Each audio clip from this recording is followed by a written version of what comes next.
Check the description for the following discount codes. It's good to cover all parts of the sim racing spectrum when it comes to reviews, not just the high-end stuff that only a small proportion of people can afford. Entry-level cockpits like the GT Amiga Art we have here today are super important. They're some of the cockpits that you may consider for your first static full cockpit. I know for me personally, this is actually what I started out sim racing with as my first full cockpit. I had a wheel stand, the GT Amiga Classic, before that, and that was a progression on from just using my desk like a lot of people probably do. So I went desk, wheel stand, and then GT Amiga Art, what we have here today. And I had mine for years. I customized it, I added tactile transducers, wind simulation, in inverted commas, add-ons. I had a seat mover on there, you know, throwing the seat around before I realised that wasn't the best way to do things. And all sorts of other bits and bobs. I reinforced it, I braced it to get rid of some of the flex and the movement that you expect and is normal for an entry-level cockpit at this price point. Price point, speaking of, the cockpit on its own without a seat, because there is a choice of quite a few different seats, is £180. Without a seat. Obviously you will need a seat unless you happen to have something kicking about yourself. It does come with, no, the cockpit doesn't come with runners. I think they actually come with the seat. Yes, so if you don't buy a seat, you won't get the runners. But the fitment is pretty standard, so should you have a car seat kicking about you wanted to use, you probably could. But options as far as the seats go, the one I have here is the RS9. This is the seat I ran with for years, again, myself, no issues with that whatsoever. It is a polyurethane, so a pleather, as people call it. That brings it to 350 quid with the seat. There are other fabric-based seats, the RS12 seats come in fabric options, and that is actually my personal preference because these polyurethane seats make you sweat. There's no way around it, they're not breathable, it's just how they are. Fabric seats, in my opinion, are a much better choice. The RS12 in black would take it to £377.90. So, that's your pricing. There is, what, 7 different seat options there, and the 8th option is no seat at all for £179.95. Entry level, for a full-size cockpit that you can bolt add-ons to, as I mentioned earlier. Now, currently in stock, in fact, because stock is always an issue with everything these days, let's just have a look what isn't in stock. So RS6 isn't, RS9 is, XLRS is, no seat obviously is, RS12 in black is, carbon PVC RS12 is, pink RS12, should you want a pink one, also in stock, and the RS12 in red option. So the only one that's not available is the RS6. Everything else is in stock as of making this video, which is good. You can actually buy one. Right, so construction-wise, it is box section. I'll just pick up this piece because it's easy to show you. Box section steel, fairly standard for a cockpit of this price point. The pedal tray, again, we're going to expect flex in this because of the price point. But as you can see here, it is probably 2mm steel, I would say, and it's slotted. Now, continual slots like this actually aid flex. We do have one brace across here. Now, I also have pedal tray bracing plate, which is over there on the floor. That's an optional extra, and I will try that out later on once I've reviewed it as it comes without that. Obviously, it wouldn't be fair to review it with. And the same goes for these upright sections here. We have some additional bracing for the wheel deck that's on the floor over there. Again, I'll add them on afterwards because it wouldn't make sense to do it before. How can I compare? Again, this is still the same sort of box section, and these holes here are pre-drilled, slotted for your pedal tray adjustment. Where is the, yeah, here's the wheel deck. I'll just give you a close-up of that. The wheel deck is a bit more sturdy, in my opinion, than what the pedal tray is, because we've got, it's shorter in sort of width, so there's less flex available there, and we have these two solid reinforcements, box sections across there, and all the corners are folded at 90 degrees as well. Now, I actually ran my Fanatec DD1 on this cockpit. That's what I was using at the time. Yeah, from memory, yes, I think I was. And, you know, I don't run it at the 20 newton meters of torque that it can put out anyway. Is it 20 or is it 16? Whatever it is, I don't run it flat out anyway. And with the extra reinforcement that I'd done to this, it was fine. I had no problems using that at all. In fact, I had my Fanatec V3 pedals on that very pedal tray that we just looked at there. And whilst there was a little bit of movement in it, a little bit of flex, it didn't hinder the experience so much that it was a problem for me. At least not at my level of sim racing. You've got to remember, I'm not a professional sim racer. This is a hobby. I'm an enthusiast. I love the technology, I love the toys, the gadgets, and I love rally more than anything else. So those of you chasing hundredths of a seconds, very precise lap times, you know, you perhaps might want to consider a slightly higher end cockpit that has no flex in the pedal tray, for example, because braking consistency can be affected by the flex we get in the pedal tray. So you might want to look at something like the Prime Lite or the full-size Prime. If we're talking GT Amiga, there are of course other options available as well, but the GT Amiga stuff is good value for money, in my opinion, and there is always a discount code and link in the description for everything of theirs also. So we've seen the pedal tray, we've seen the wheel deck, you've seen the box section construction. The seat I'll show you a close-up of once it's assembled, and we'll check the bracing for both the pedal tray and the wheel deck once it's assembled. Instructions wise, we just get this single sheet of paper, which is interesting because when I first bought my art years ago, I'm sure I had like a multiple page manual. But you know, looking at what we have here, it just shows you how it all slots together. And it is very simple, as you will have just seen. So hopefully it won't take too long to do. And that is what I'll do next. Get it assembled. We'll do a little walk around as per usual, then we'll get some sim gear on and we will test it for flex and wobble, etc. And we'll see how that additional bracing and reinforcement does at the end. We also have, I suppose I should mention, a couple of bags of nuts, bolts and tools. I will be using these included tools to assemble it because you may not have tools of your own, in which case you're going to want to know what these are like to use. Often with sim racing cockpits, the included tools typically are not particularly good quality. I guess they're really only designed to be used once, so they're almost a throwaway item. Aside from that Cooler Master cockpit that I did the other week, that has some really nice tools included. Yeah, in this bag that I showed you, we've got the feet and some thumb screws and yeah, a couple more spanners. But yeah, let's get it all assembled and see how it does.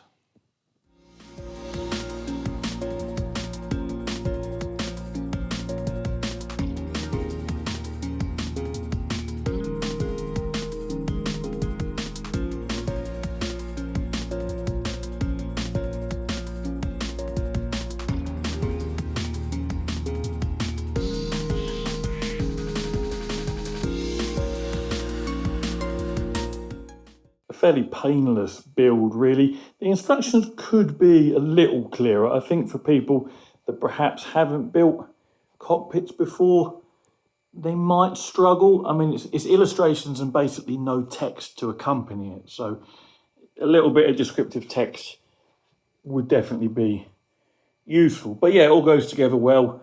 It looks, you know, essentially just like the one I bought all those years ago, but with a different seat. I had the RS6 seat on mine. This is a recliner, so you would pull that and it will spring forwards and backwards. We've got your runner there, so it can slide forwards and backwards on the base. Adjustment on the cockpit itself, there is 3 pre-drilled holes here that you can raise up and lower down.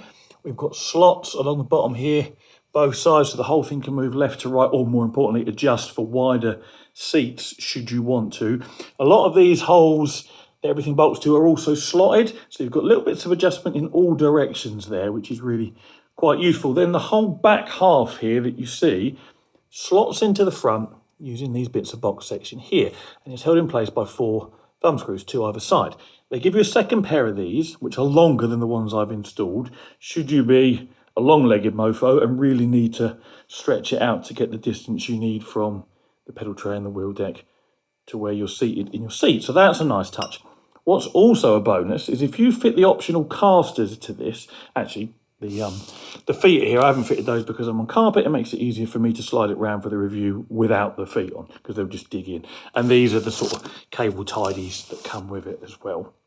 Yeah, should you get the optional casters, you can just undo this one and the matching on the other side, and the whole back half will slide away from the front. It has 4 casters itself, and I think over 4 or 6 for the front. And you can separate it in 2 halves for storage, which is something I used to do all the time, because this seat then actually functions as like another seat in your front room or wherever it might be. People can actually use it to sit on, and I used to slot it under a desk with a CRT TV and my retro gaming stuff on. So that is a nice little bonus feature. Probably wasn't intended to be that way, but you certainly can. Moving forward, here's our pedal tray. It hinges here, pre-drilled slots here. You undo the thumb screws again, you can raise and lower that. The wheel deck itself has angle adjustment. This obviously isn't bolted down yet. I don't even know which way round I want it, because I'll try and fit my Fanatic CSL DD base, and it might be that it needs the holes this way, or it might need them here, so I might have to move that round, which you can do, there's no issue with that. But yeah, some angle adjustment there. Again, thumb screws, one here, one here. Now this will not only raise the height of the wheel deck, it will bring it forward at the same time, and of course the opposite applies. When you lower it, it will go further away from you. These uprights here not only add some rigidity, but that's what the optional monitor mount fits into as well. Now, one of the things I did with my Arch cockpit was fit a cross brace across here to reduce side-to-side flex. Should you fit the optional monitor stand, that actually has the same effect by stiffening that part up. The additional braces you see on the floor over there, actually I believe fit from here and go down to there somewhere, which again, I made a similar brace years ago for mine. That reduces the up and down flex. You'll see in this later in the review. And finally, this is our shifter mount. It's bolted onto the rear half, so should you split this on casters, how I described, you kind of have like a joystick, almost like you could steer yourself around like a mobility scooter. Of course you can't, but it looks that way. Anyway, this is mounted through 2 bolts here. There's an additional 2 holes there and another couple in the base itself, so you can position that forwards and backwards. There is then a thumb screw here, which lets you adjust the height of this up and down. You can bolt it through these bolts here, or on the other side, so you can flip it around however you wish. Pre-drilled for all your usual manufacturers. Now, this actually is fairly solid for an entry-level cockpit, considering it is only held on by 1 thumb screw and 2 bolts here. If you look, there's not that much movement in it for an entry-level cockpit, obviously. Bear that in mind, please. And again, I use this with my Fanatic shifter. I even made a little keyboard mount to sit just above my shifter as well. And I had a handbrake bolted onto the top there years ago. So it's a very versatile cockpit, and it can be made quite a bit more rigid than how it comes out of the factory. And again, we'll see what that bracing does over there. But yeah, the shifter mount, again, perfectly serviceable, and surprisingly not that much flex. Less than I remembered. I thought it was going to be really quite bad for its price point. Again, we must remember this is an entry-level cockpit. It is the sort of thing you would step up to from, you know, either a foldable, like the Playseat Challenge, or a desk mount setup, or perhaps a wheel stand. So, yeah, there we go. There's the cockpit itself. I'll get the sim racing equipment bolted down, and we'll give it a test drive before I add the bracing, and then we'll add the bracing afterwards, see what difference that makes. The Fanatic equipment, the CSL DD and the matching pedals, bolted straight on without any issues. There's holes pre-drilled and slots that accommodate them without any trouble at all, as to be expected. You know, it's pre-drilled for most things. One of the things I had forgotten about this Arch cockpit is how small a footprint it actually takes up. I mean, I probably look like I'm in a smaller cockpit compared to some of the things I've reviewed recently, you know, big tubular ones, aluminium profile. This smaller box section really is, you know, a step down in size. And remember, it is an entry-level cockpit, so that's absolutely fine. It's $179.95 for the cockpit on its own.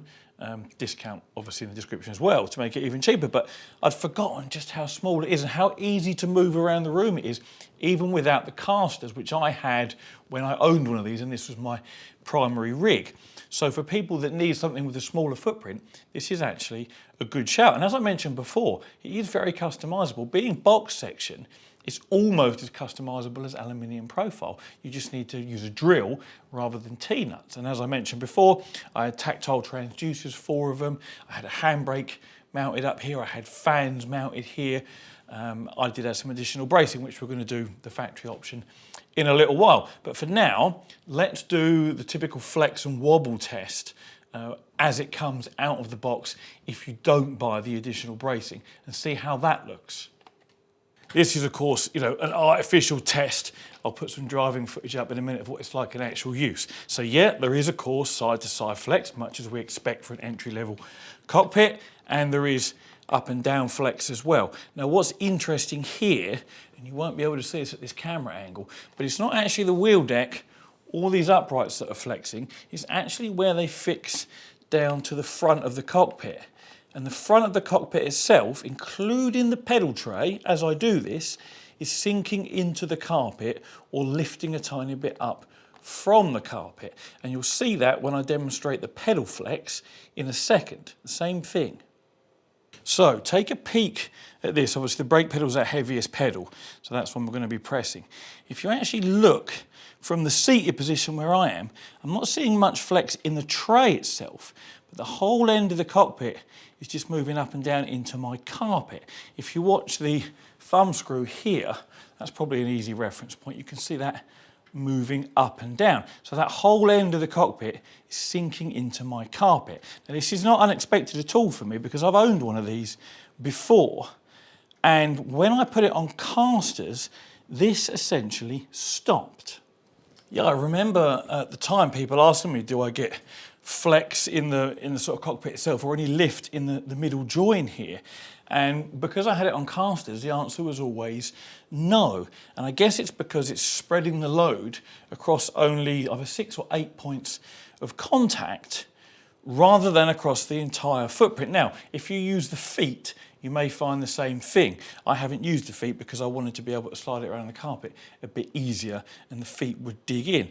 But, again, if I press that brake pedal down, you might even from this angle be able to see the front of the car. I mean, I want to give it everything I can. I don't know if we can see a little bit of lift here or not. I think perhaps we can, because this is, of course, a join here and these are cinched down tight.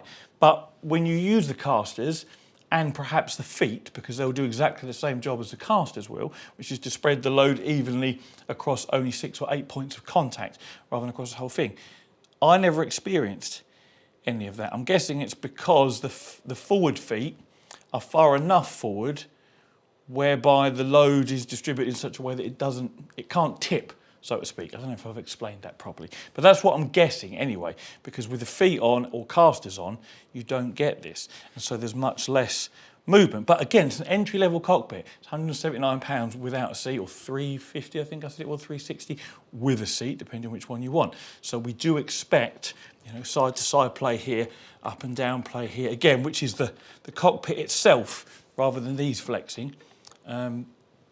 It's to be expected. Now, when I add the additional bracing on, it's going to cinch this to this, we should see a big reduction in that. So let's do that now and we'll compare the two. So you'll see now the brace is fitted here. It is adjustable, so it matches whatever height you have your wheel deck at. Also, thumb screw there, bolts on here and bolts on down there, which I think is just out of shot. Yeah, it is. In fact, I might just tilt the camera down so you can see. Oh, not as easy as I was expecting. Yeah, where my foot is there, 2 bolts, bolted to that upright section. Very professional, Carl. Let's put that back. So it's not gonna make any difference to the side-to-side play, really. I mean, maybe a tiny bit, but not a huge amount. But it's the up and down play which have the biggest effect. Now, of course, it does, but the issue I've still got here is the front of the rig is lifting because I've not got it on the feet or the casters. But even with that being the case, it still already feels noticeably stiffer. I have to pull back harder on my steering wheel to get it to do it. And you don't really do that in use. In fact, let's put up a clip now of me driving without these braces, first of all, and you'll see what it's like standard. And as you'll see here, it's perfectly acceptable and usable and a decent experience for an entry-level full-size cockpit. There's actually very little movement, you know, real-world use with this CSL-DD wheelbase. Obviously, if you put a monstrous great wheelbase on there and turn the torque up, then you know you're going to get way more than what we see here. But you wouldn't normally buy an entry-level cockpit and then throw on a £1,500 30 Newton metre wheelbase.